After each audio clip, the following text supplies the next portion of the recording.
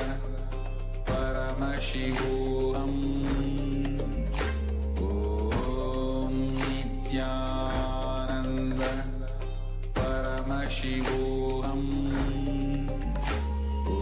Om Nithyananda. Paramashivoham. Om Nithyananda.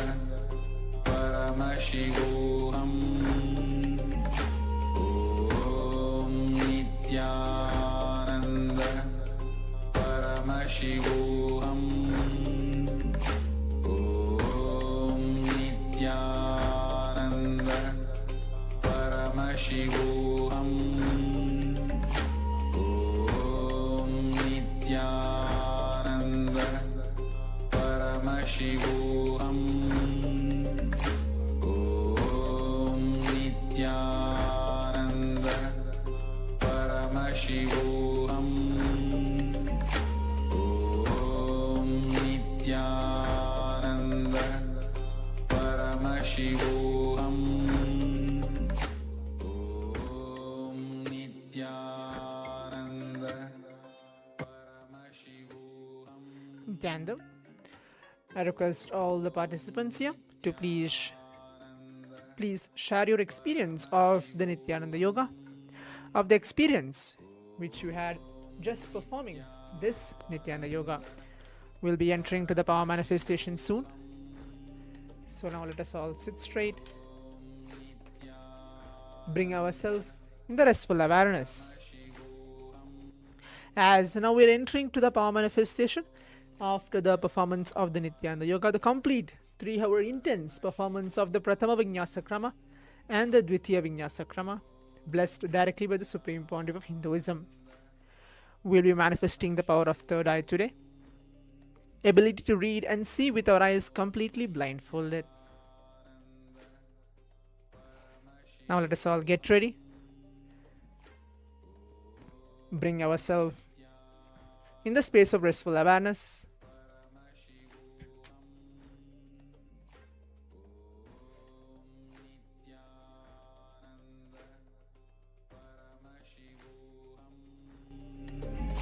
Om Nithyananda.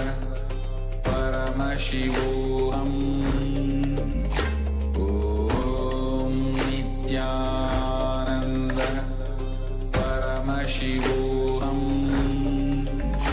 Om Nithyananda. Paramashivoham. Om Nithyananda. Paramashivoham. Om Nithyananda. Paramashivoham. Om Nithyananda. Paramashivoham. Om Nithyananda. Paramashivoham. Om Nithyananda. Paramashivoham. Om Nithyananda. Paramashivoham. Om Nithyananda. Paramashivoham. Om Nithyananda. Paramashivoham. Om Nithyananda. Paramashivoham. Om Nithyananda. Paramashivoham. Om Nithyananda. Paramashivoham. Om Nithyananda. Paramashivoham.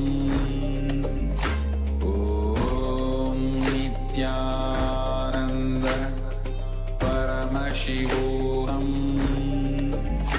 Om Nithyananda Paramashivoham. Om Nithyananda Paramashivoham. Om Nithyananda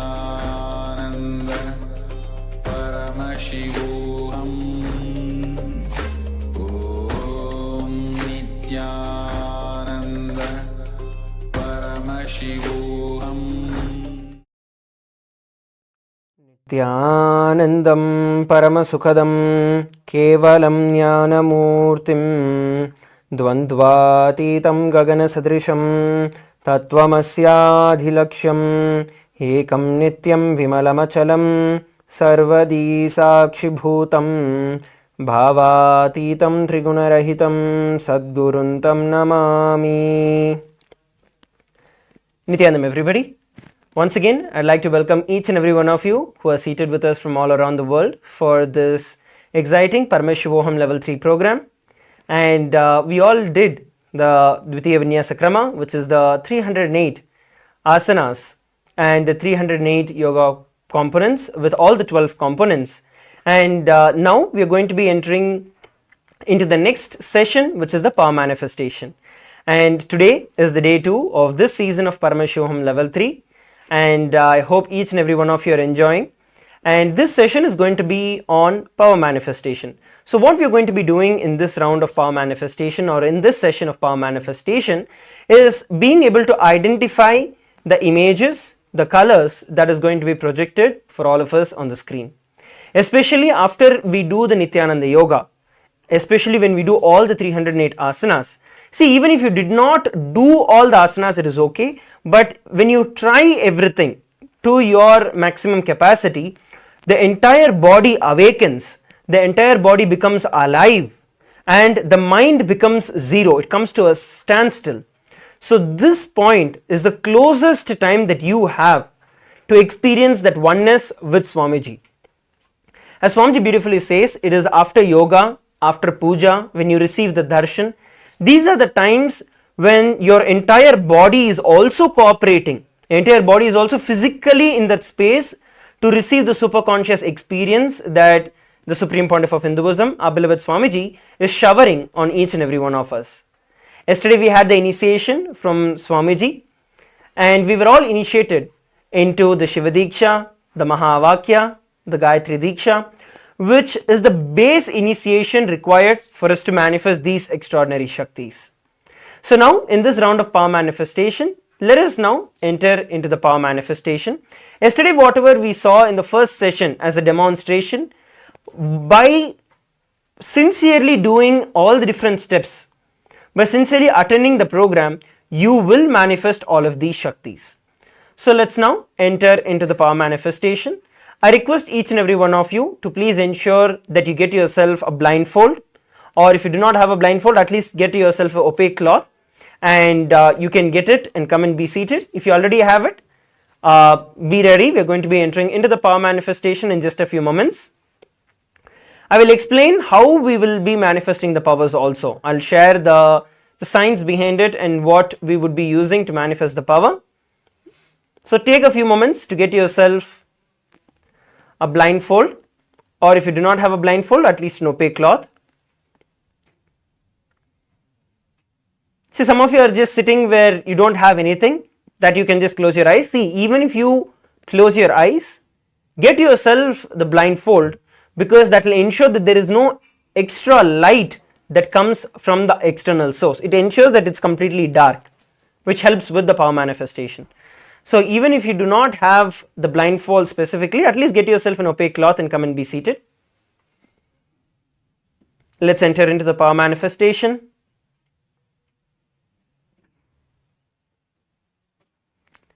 Please sit straight with your head, neck and spine on a straight line. Please put on your blindfold. What we will be doing is chanting the Mahavakya, Om Nithyananda Paramashivoham.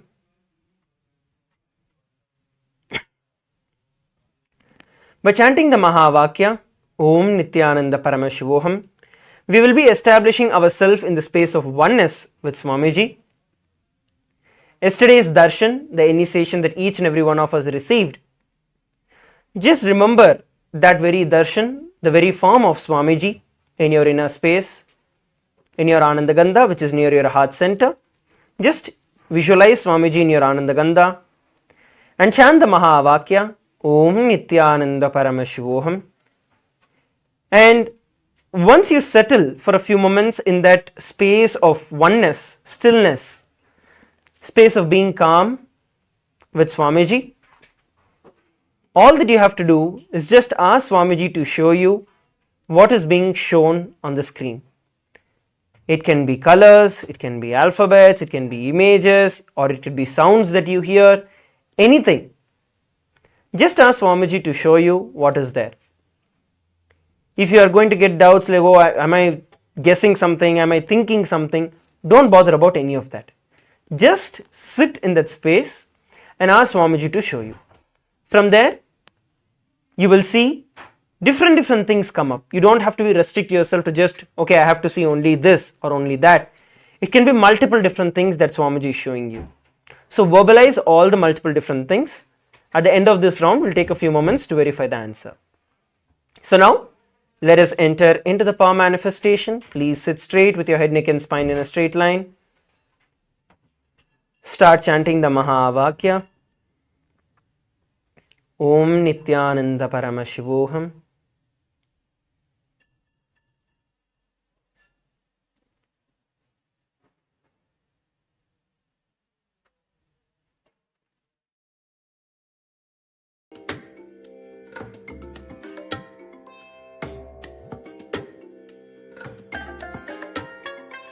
I bless you all. Let you all open all your three eyes and manifest the powers of Mahasudashiva. Om Nithyananda Paramashivoham. Om Nithyananda Paramashivoham.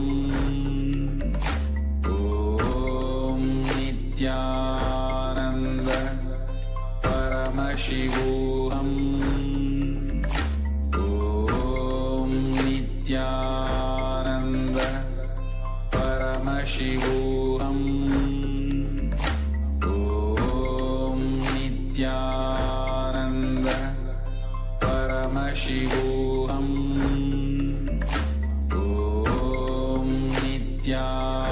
Nithyananda Paramashivoham.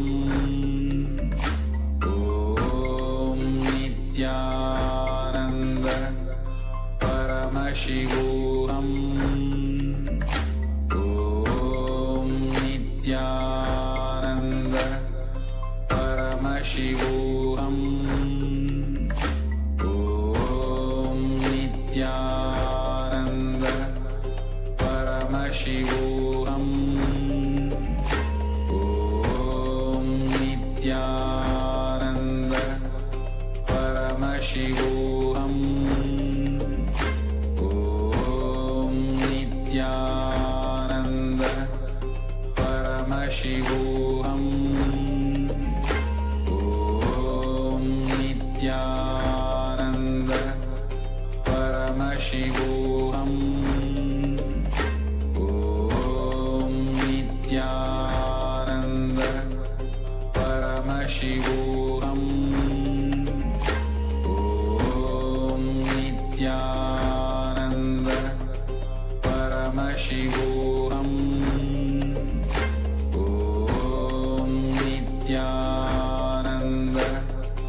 Paramashivoham. Om Nithyananda Paramashivoham. Om Nithyananda Paramashivoham. Om Nithyananda Paramashivoham. Om Nithyananda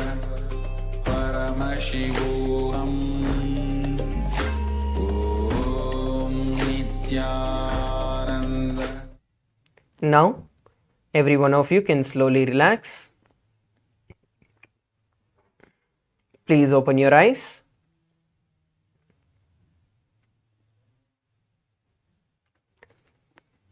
You can all open your eyes slowly.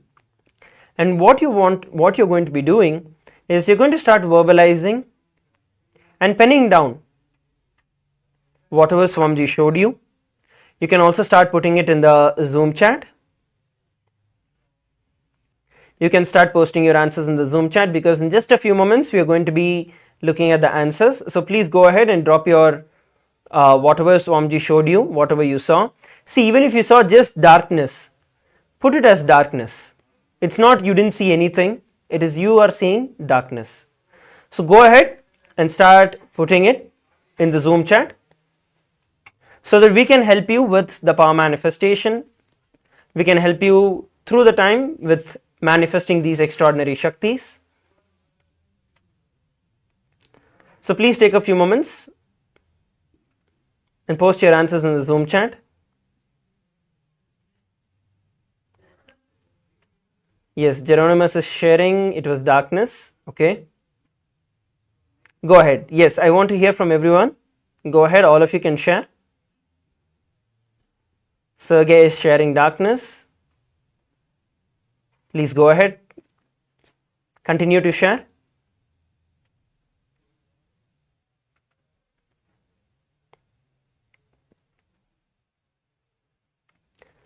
Yes, we have Pavan who is sharing 4 in golden color font, and Zach sharing it was some blue color, and Surendranath sharing darkness. Yes. Alright, so all of you also, the rest of you also can continue to post. So we are going to take a few moments to first look at what was projected for all of us on the screen, and after that let's enter to share the further understandings of what is right and how we can manifest these extraordinary Shaktis.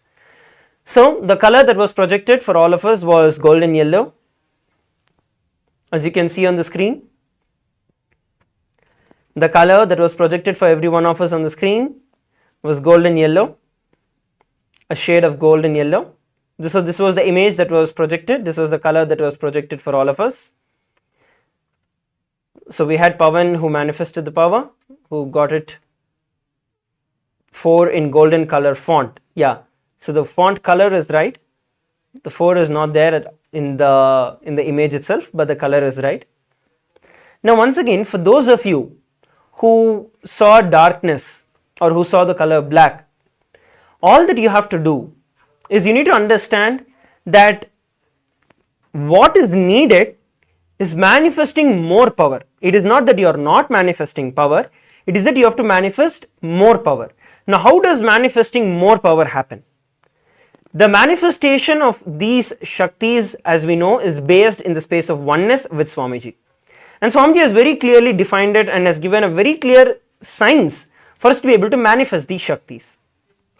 Even if one day you are attending the program entirely with integrity, you're putting in your complete attentiveness, and you're ensuring that you are in there with the program doing everything that is there, you will see by default you will manifest the powers, because the program itself is designed personally by Swamiji for each and every one of us to manifest these extraordinary Shaktis.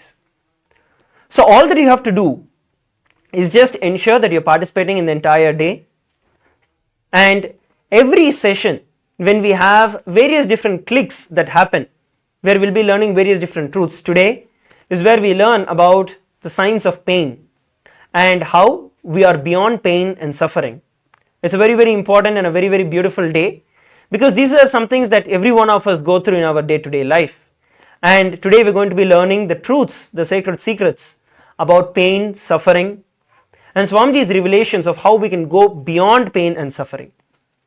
So when you attend the entire day today with sincere integrity, you will see that you manifest the powers. So now it's time that we move to the next session.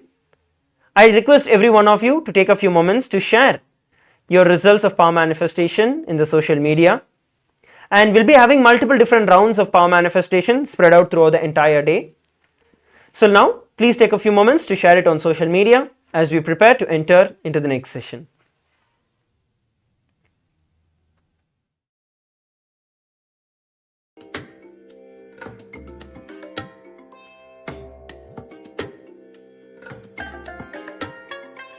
I bless you all. Let you all open all your three eyes and manifest the powers of Mahasudashiva. Om Nithyananda Paramashivoham. Om Nithyananda Paramashivoham. Om Nithyananda Paramashivoham. Om Nithyananda Paramashivoham. Om Nithyananda Paramashivoham. Om Nithyananda Paramashivoham. Om Nithyananda Paramashivoham. Om Nithyananda Paramashivoham. Om Nithyananda Paramashivoham. Om Nithyananda.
नित्यानन्दं परमसुखदं केवलं ज्ञानमूर्तिं द्वन्द्वातीतं गगनसदृशं तत्त्वमस्याधिलक्ष्यम् एकं नित्यं विमलमचलं सर्वधी साक्षिभूतं भावातीतं त्रिगुणरहितं सद्गुरुं तं Namami. Nithyanandam to all the participants of Paramashivoham. Welcome. We welcome each and every one of you for your day 2 of Paramashivoham. Actually, this journey, this season is going to be something very, very special for sure. One of the most important reasons being the very time that this is happening is very auspicious time. Please understand the very time that you're all having the Paramashivam. It's during the Navaratri time. And this Paramashivoham happening during Navaratri time is the most conducive ambience for anyone who's seeking for enlightenment to sit, because this is like the time where it is Ratri means intensity. The intense cosmic energy becomes available to you, accessible to you. Nithyanandam Ma Yogamalar, Nithyanandam Ma Vimala Nambiyar, Nithyanandam Ma Anandeshwari, Ma Heidi Shlak. Nithyanandam everyone. Ma Mohini Shah, Nithyanandam, Ma Anna Isabel.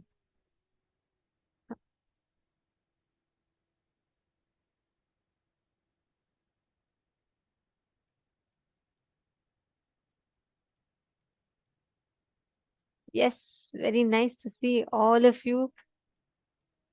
Today we are going to be having a lot of some of the most amazing things we are going to be learning about. First thing to start off with. Yesterday we all understood about the science of Kalpataru. We learned about what is listening. We learned about the basics.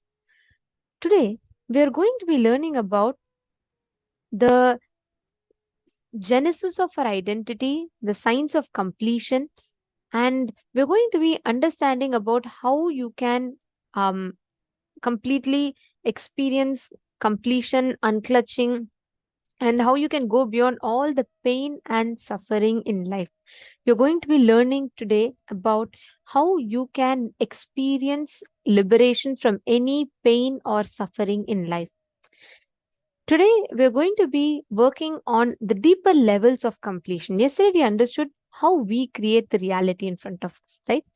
Today, we are going to be understanding about how you can experience completion, how you can experience fulfillment, how you can experience the breakthrough from all the pain and suffering that we have created for ourselves in life.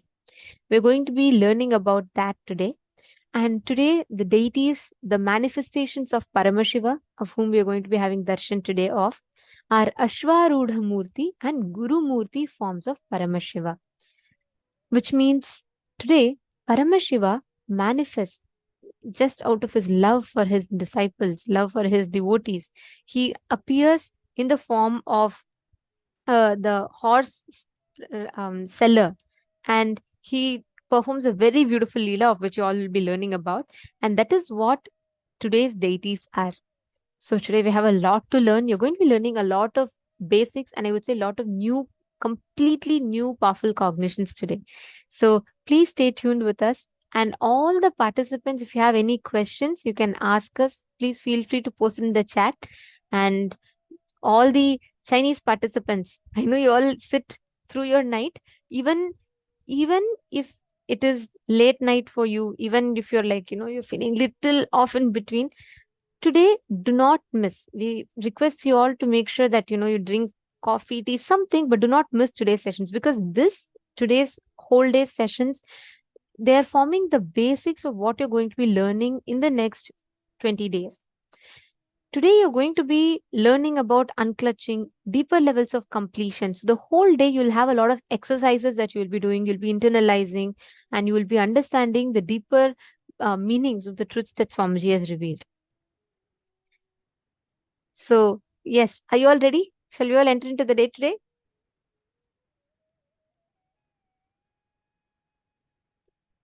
Yes, I see a lot of hearts in the chat.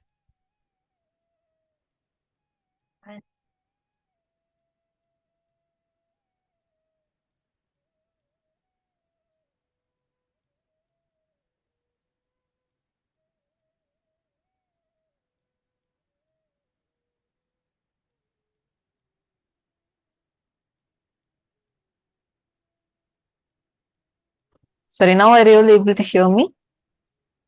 Hope all of you are able to hear me now. Nithyanandam? Yes. So today we are going to be learning about pain and how you are going to get liberated from pain and suffering and to reclaim your life through the process of completion. Once again, just wanted to know who all are here for the very first time. If you are here for the very first time and or even this 21-day program is the first program for you, please do let us know here in the chat. And I request all of you to do participation intensely, like participate with asking questions, posting your clicks.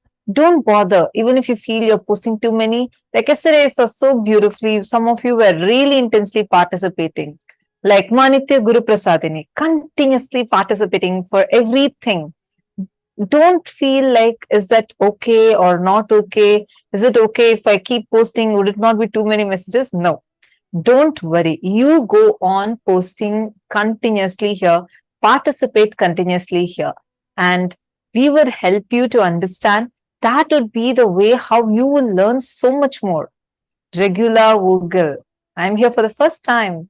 Wonderful. Lovely to have you here. Where are you from?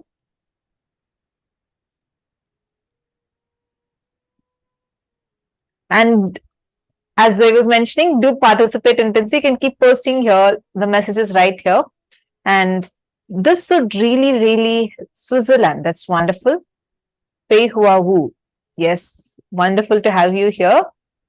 All of you who are here for the first time, we are actually across 10 different rooms and we have the participants from almost 10 Zooms. We have participants and everybody are here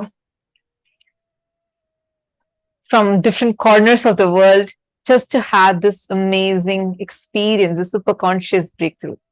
Today, we're going to learn the different types of pains that we go through.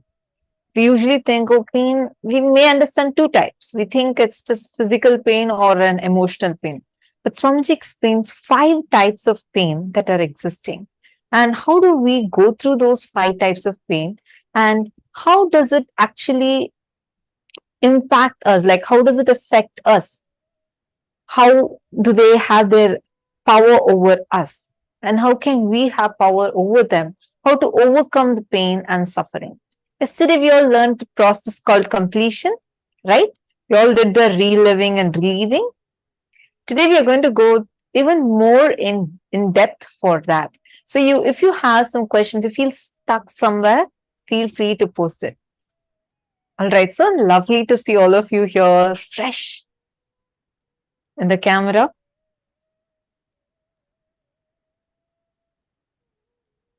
Great. So now let's enter into our first session.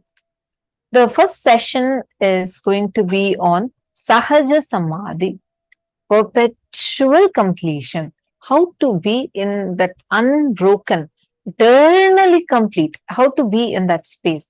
This is what Swamiji is going to be revealing to all of us about. So let's now listen to the revelation from Swamiji. And please make a note of the powerful cognitions and clicks you're getting. Make sure you're intensely listening to what Swamiji is revealing. And after this, right after this, we are going to be doing an internalizing exercise where all of us are going to be discussing together and understanding the revelations from Swamiji more deeper. So let's listen to.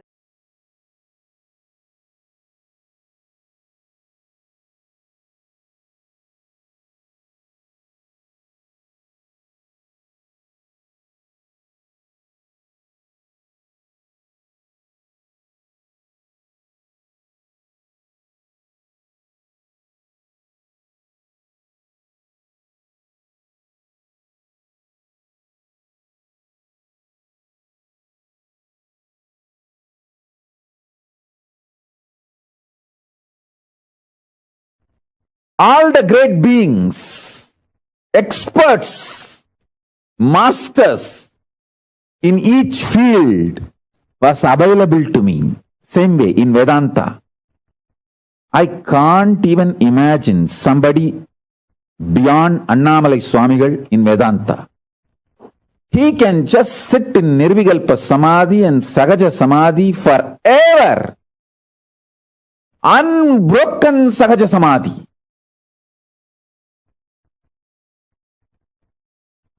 The most powerful unclutching, most powerful unclutched being I've ever seen is Annamalai Swamigal.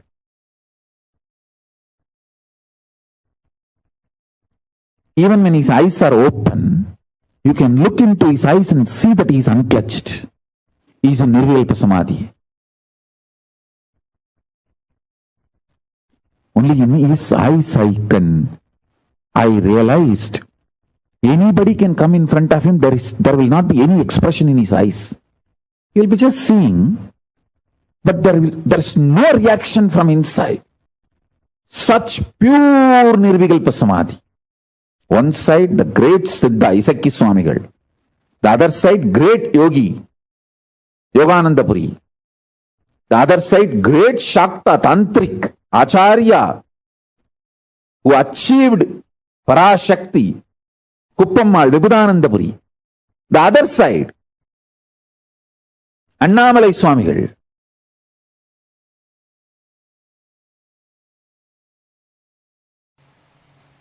Listen, this verse has two dimensions.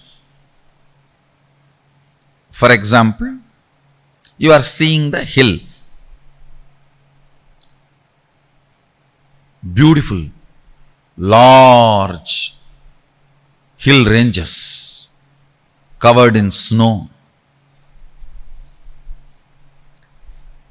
The world, that hill, and when it is perceived, the perception and experience you go through in my world, means in your world, both are not ultimate. See who is perceiving inside my world and who is showing outside as the world. In both, if you start seeing the source, you will find Sadashiva. If you start looking, who is showing my world, your world, you will straight have the experience of Sadashiva. If you start looking, who is showing here as the world, who is manifesting, you will start experiencing directly Adi Shakti, but both are one and the same ultimately. Adi Shakti or Sadashiva. Listen, looking with depth, listening from the depth, breathing to the depth.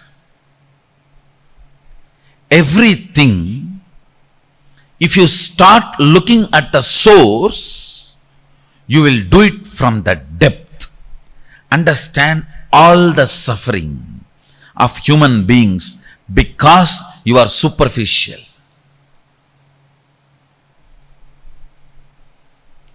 Depth brings powerfulness, joy. Anything, whether it is breathing, seeing, listening, cognizing, anything happens from the source, from the depth, is Paravidya. Anything happens superficially, Aparavidya.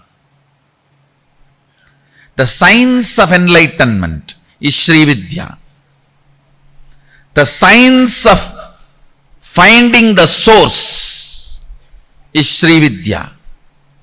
The science of finding who is seeing, who is listening, who is breathing, and who is cognizing. Listen. Repeat the verses once more and you will understand.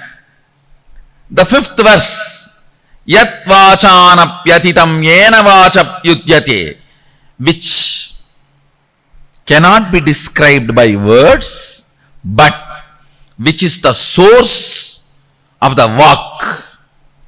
The speech does not illumine, reveal, but which makes the speech happen.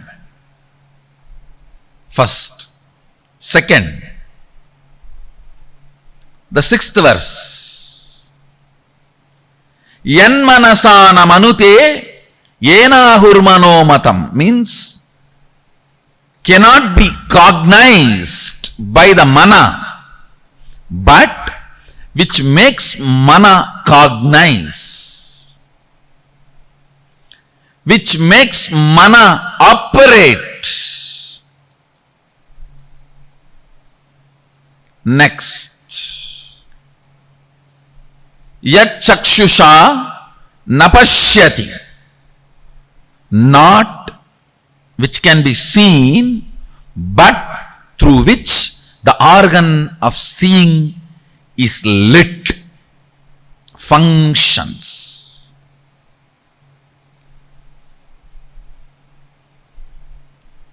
Yasrotrena nashrunoti, not by the listening, but through which the listening happens in you. Yat pranena na praniti, ena prana praniyate, not which can be breathed, but by which the breathing happens. This is one of the most powerful Sahaja Samādhi technique. Constantly try, whole day whenever you can, just try to remember, who is making me see? What is the energy in me which makes me listen? What is the source of me which makes me cognize and think? What is the source of me which makes me breathe in and breathe out? Suddenly you will see, your eyes will be open, but you will be sitting like a hatching mother bird whose eyes are open, but she is not looking outside. The mother bird which sits on the eggs for hatching, her eyes will be open, but she will not be seeing. Your eyes will be open, but you will not be seeing, because you are seeing the seer.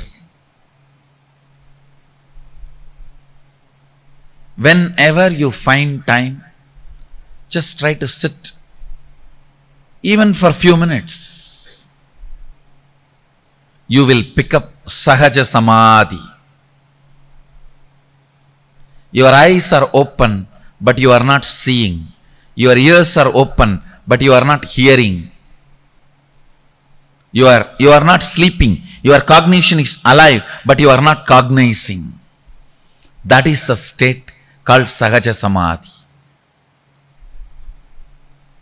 After some time, even if you are cognizing, you will not be moved out of that state.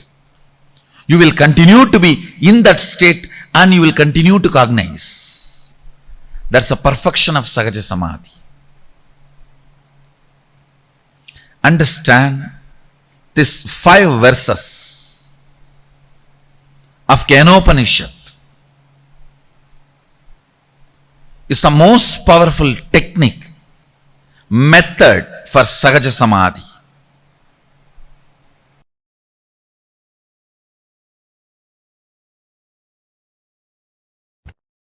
Your body, identity and being to Paramashiva in oneness.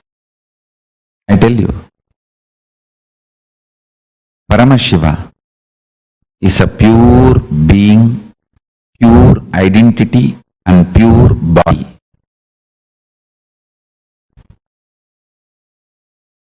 After you declare your integrity to Guru, every breath, every time you breathe, it is tuning with Paramashiva. Inhale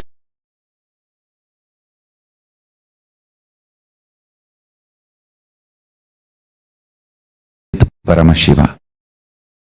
Whether you do yoga, or waking up in the Brahma Muhurta, or attend Satsung, do the oneness process, Paramashivoham process, or chant Mahavagya, do puja, anything. The tuning goes on and on and on. When I come and sit in the satsang, I am spending this moment with you all and celebrating your existence with my existence as Paramashiva. Listen to this truth. When I come and sit in the satsang, I open myself to your being and tune your body, identity, being to Paramashiva in oneness. And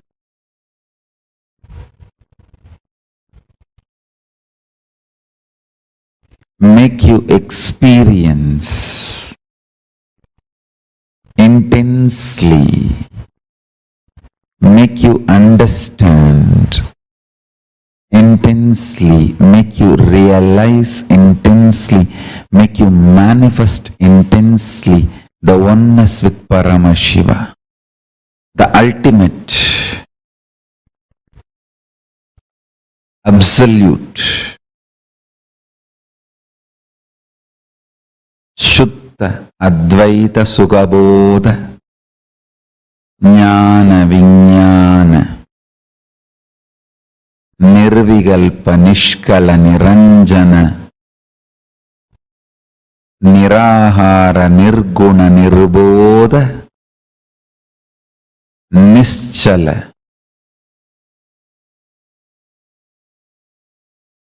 Nithyananda Paramashiva Swarupam Guru Bhakti continuously tunes you.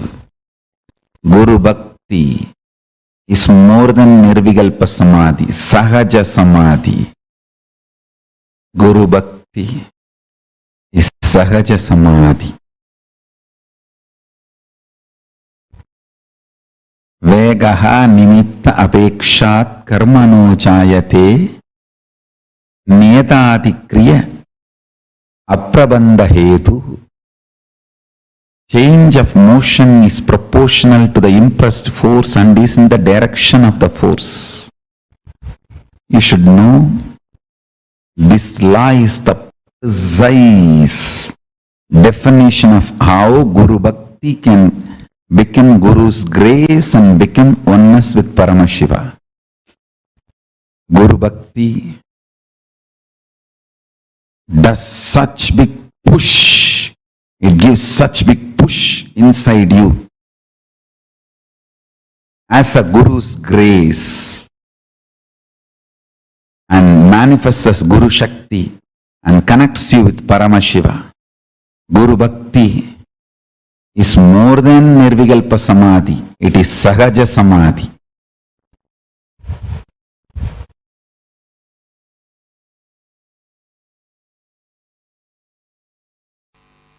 Let me explain that word Guru Bhakti. Being authentic to Guru. Look into your inner image. See how much of your inner image is influenced by Guru's presence in your life. Look into your inner image.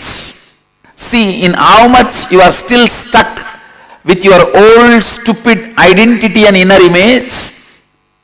How much the Guru has influenced, Guru's presence has influenced, and how much of your idea about you has changed.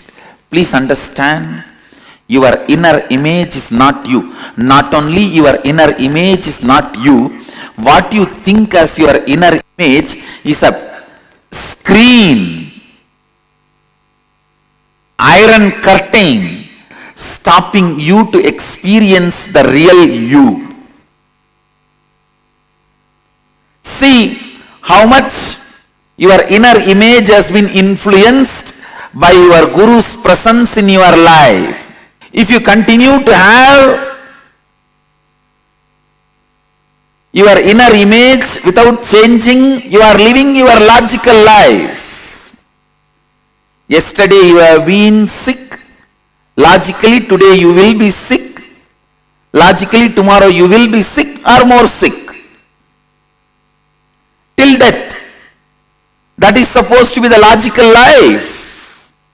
Inspiration and energy of the Guru enters into your inner image. Life will not be any more logical. It will become just magical.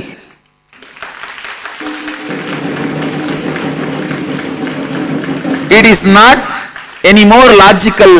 It will simply become magical.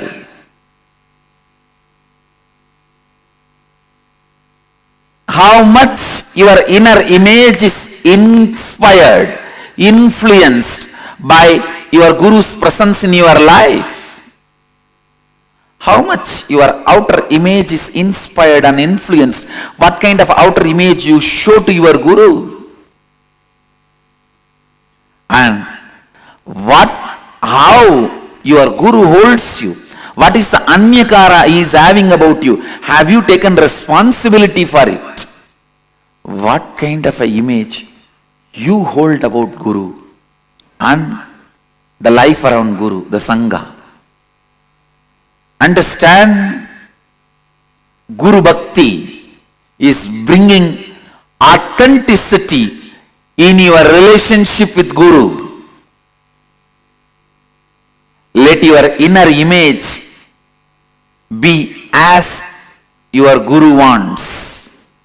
Whoever considers me as your Guru, understand, whoever considers me as your Guru, for all of you, I am making it very clear. The inner image I expect from you. I want you to have the inner image of Shivoham. My taste is very simple in anything. I just want the best thing.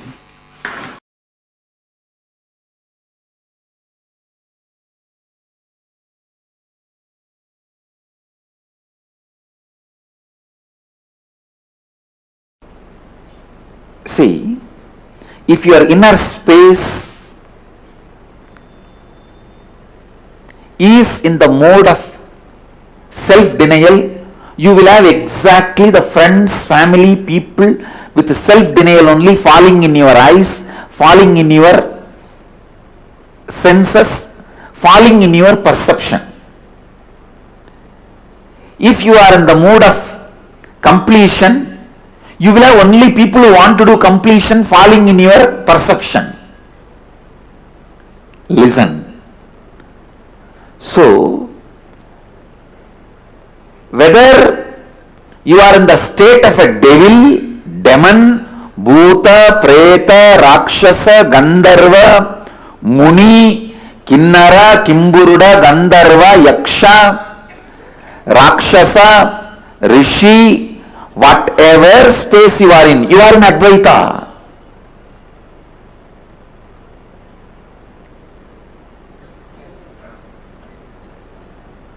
So that can never be lost. If you are in the space of completely denying you, you will exactly perceive only those people who are also in self-denial and denying you. You will be denying them, they will be denying you, both of you will be having a great Indian mother-in-law, daughter-in-law relationship. Then, if you decide to complete, you will perceive suddenly everybody around you are struggling towards completion. Understand? When you allow the higher intelligence of you to pull you up, raise you constantly, suddenly you will perceive Guru happening in your life.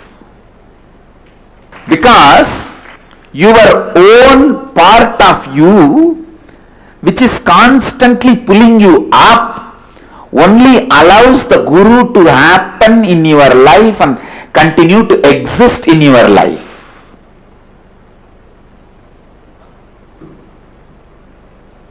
Only then you perceive Guru in your life. If you are in the level of, oh, he has stolen my 200 rupee, he may steal my 300 rupee, he may steal my plastic bucket, you will only have that kind of people around you. In your perception, in your lifestyle, you will have only the people who will steal your mug, jug, the cloth which you kept without using, or the shampoo packet cover you hid under your pillow. You will exactly have only this kind of people in your perception. And when you start perceiving, oh, I will defame this fellow, I will destroy his identity, you will see exactly that kind of people happening around you, who will be defaming you and trying to destroy your identity.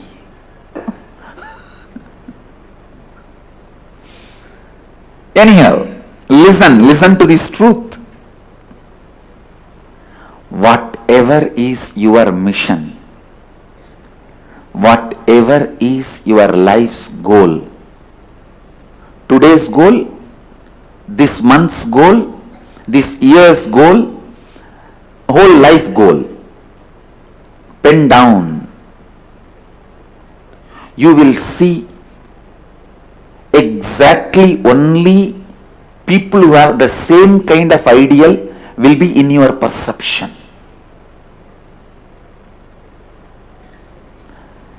Today's goal is just to get out of this problem. 1 month's goal is how to get out of this reporting system. 1 year's goal is how I can cheat that method, this method, and become Mahant, whatever goal you have. Or your goal may be the other way. Today's goal, how I can really become authentic.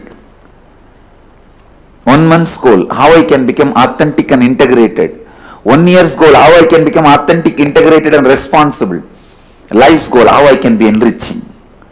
You will see exactly those kind of people will be in your perception. You don't need to show to anybody what you are penning down.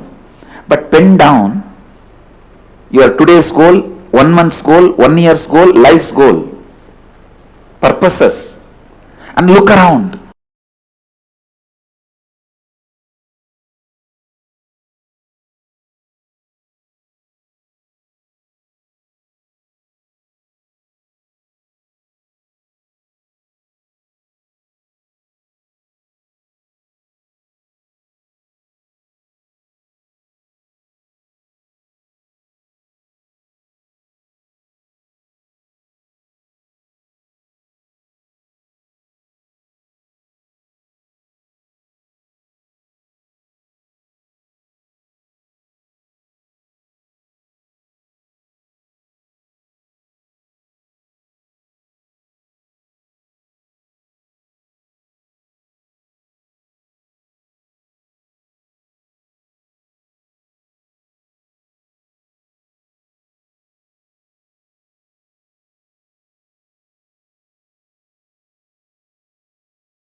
we put sacred ash outside and tell the people Mahadeva is inside.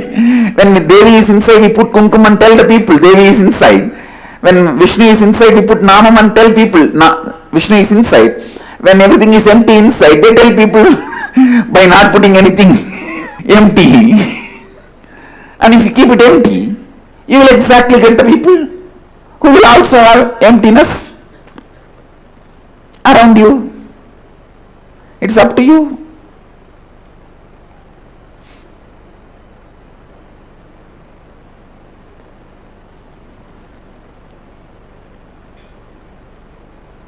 So listen.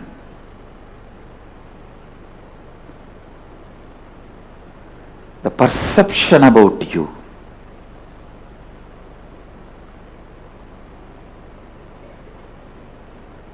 should be built newly with that great truth of Shivoham. Decide. If you want to cook, you have to burn the firewood. If you want to create that Shivoham space for you, you have to burn all the incompletions. Decide. Good news is, it is possible. Best news is, it is very easy. Good news is, it is possible. Best news is, it is very easy.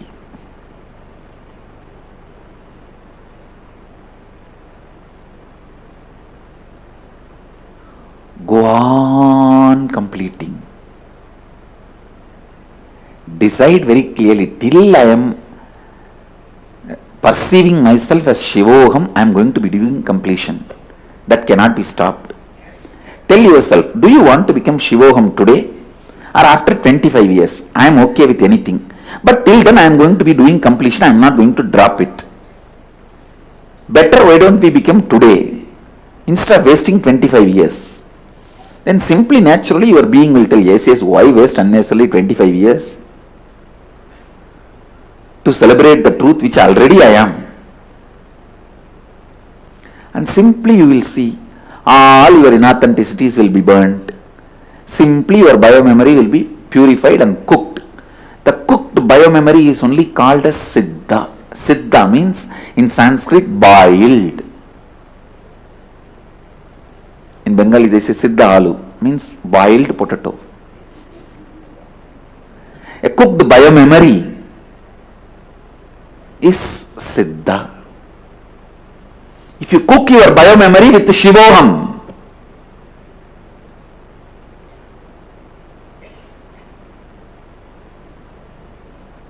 you are a Siddha. That's all.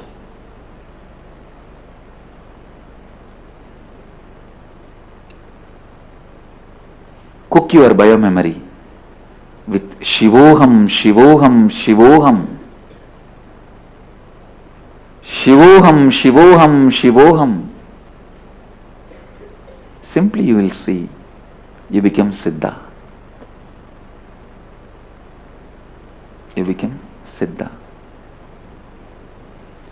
Shivoham, Shivoham. Shivoham, Shivoham. Shivoham, Shivoham.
The science of completion.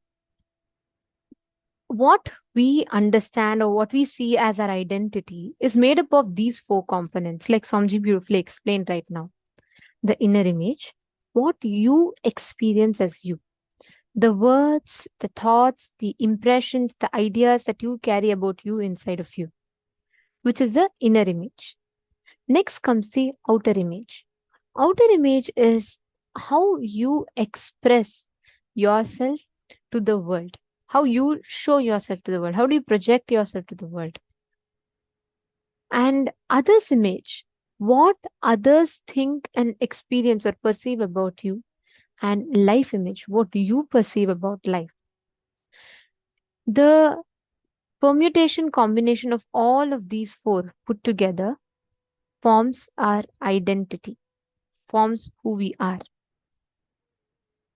So now when Swamiji is explaining about this Nirvikalpa Samadhi, the state of ultimate unclutching, this Nirvikalpa Samadhi is when unclutching becomes part of your bio-memory. When you start living this unclutching, living the space of unclutching continuously inside of you, where you start residing in the same unclutched space perpetually. It's called as Sahaja Samādhi. Guru Bhakti is where tuning your body, your identity, your being to Paramashiva and oneness is Sahaja Samādhi. Many times. Yesterday, how was the darshan for all of you yesterday?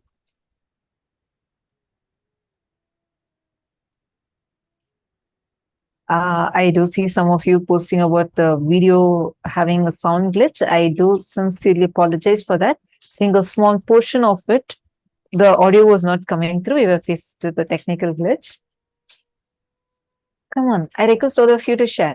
How was the darshan yesterday? How many of you felt like the moment you were sitting in the darshan and you were there in the darshan, receiving the blessings of Swamiji, immense bliss started oozing in your system, like even without your own control. It was just so beautifully, like your whole inner space is just filled with so much of bliss. How many of you felt that?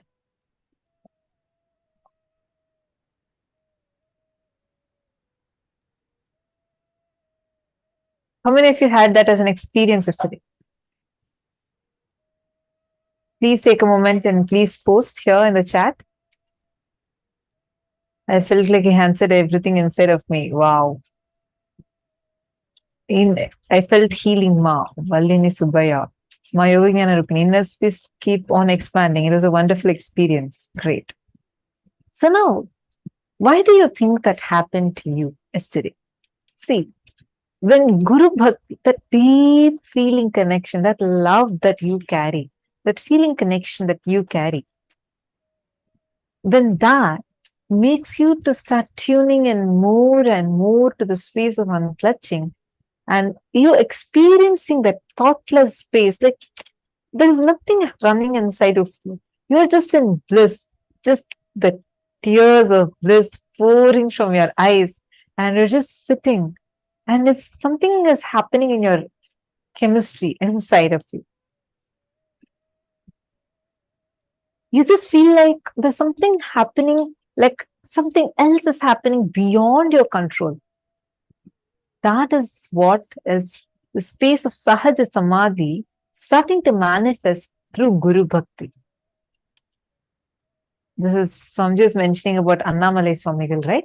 Actually, we have an image that we want to show all of you. This is an image of Annamalai Swamigal, where Swamiji is Guru. All of you can see here.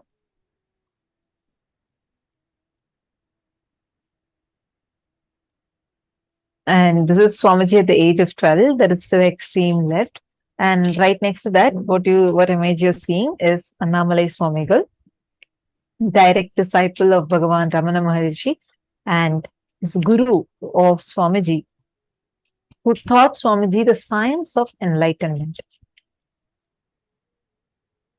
Swamiji says, right, I can't even imagine somebody beyond Annamalai Swamigal in Vedanta. He can just sit in Nirvikalpa Samadhi, Sahaja Samādhi forever. Unbroken Sahaja Samādhi. The most powerful, unclutched being I have ever seen is Allamalai Swamigal. This was in the very first clipping that we just watched, right? Swamiji said how even when his eyes are open, you can just look into his eyes and see that he's unclutched. He is in Nirvikalpa Samadhi. He will just be seeing, but no reaction from inside. Such pure Nirvikalpa Samadhi. This is one of the most powerful Sahaja Samadhi techniques that you can practice the whole day whenever you remember it. Let us say that you're seeing a hill, a large hill range covered with snow. The world, like whatever is existing, will be that hill, and when it is perceived, the perception. And the perception and the experience you go through in my world, means your world, both are not ultimate. Take a moment and see who is it who's perceiving inside my world? Who is it that is showing outside as the world? In both of you, start seeing the source, Sadashiva, Paramashiva. You will find Paramashiva in you. Ask these questions to yourself. Who is it that's making me see? Understand, you will not be able to get a logical answer because every time you ask this question, it is only going to take you more deeper and deeper and deeper. But take a few minutes and let that questions take you more and more closer to your source. So we're going to project this slide for a few minutes. Take about 5-10 minutes and internalize this.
Nithyananda.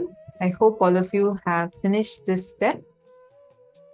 See, this is only a contemplation for all of you, and you just need to be contemplating on this more and more. Okay. Any questions, doubts any of you have? You're also going to be getting a gift from this session. A gift on Sahaja Samādhi, which is perpetual completion. This is the gift all of you are going to be receiving from this session today.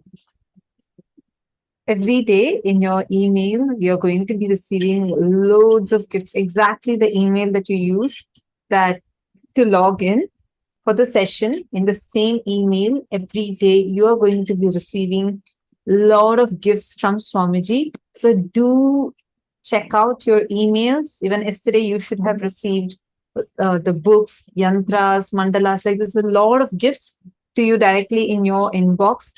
So this is for the people that are attending the sessions. So you would have definitely received. So make sure to check that out. Great. So now let's enter into the power manifestation round. Are all of you ready? Shall we all enter into this?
Now, every time you internalize a powerful cognition, you always manifest it as a power.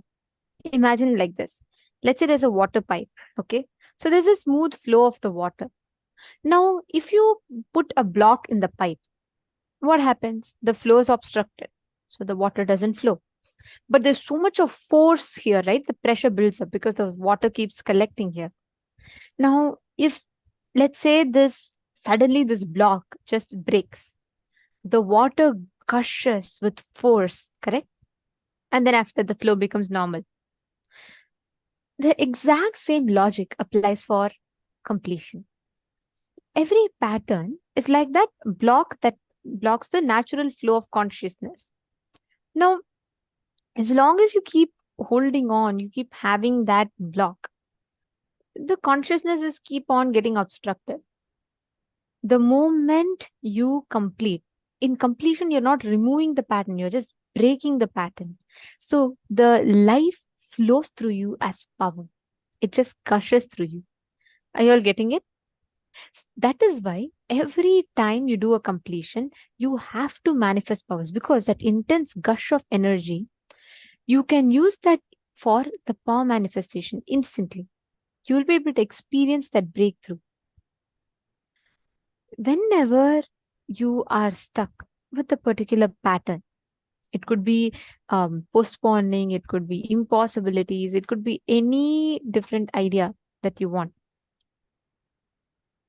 But remember this thing, constantly, as long as you keep manifesting the experience in you again and again about impossibility, you will never have a breakthrough. You will never walk yourself to a breakthrough. Now, we all have understood this powerful cognition, right, which Swamiji revealed just now. Please sit from that same space and start manifesting the power. Start declare the experience of completion, Purnatva, the state of completion. From that experience, you're going to now manifest the ability to move an object in your palm. Sit, chant the Mahavakya continuously.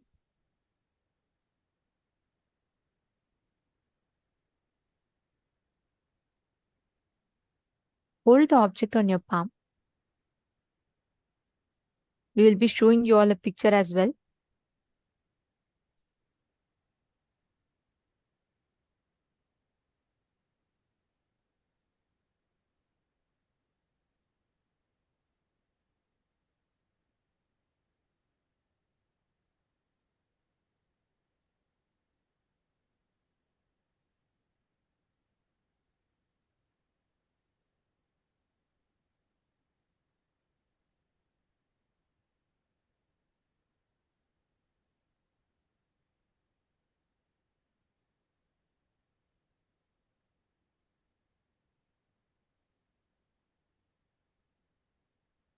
Now, chant the Mahavakya. Keep any object you want. See, the cognition, the context of power manifestation is to internalize, absorb the powerful cognition in your inner space. So your agenda for power manifestation is the same. You're manifesting because you want to give yourself the experience of that consciousness that Swamiji just explained, that powerful cognition that Swamiji just revealed to us. With that space, sit with the declaration to manifest.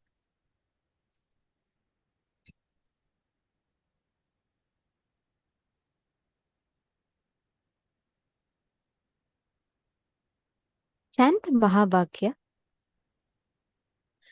You only need to bring the awareness in your inner space. Constantly keep chanting the Mahavakya. You will see how slowly the object will start responding to your whatever request you make. The object will start responding to it. Paramashivoham. Om Nithyananda. Paramashivoham. Om Nithyananda. Paramashivoham. Om Nithyananda. Paramashivoham. Om Nithyananda.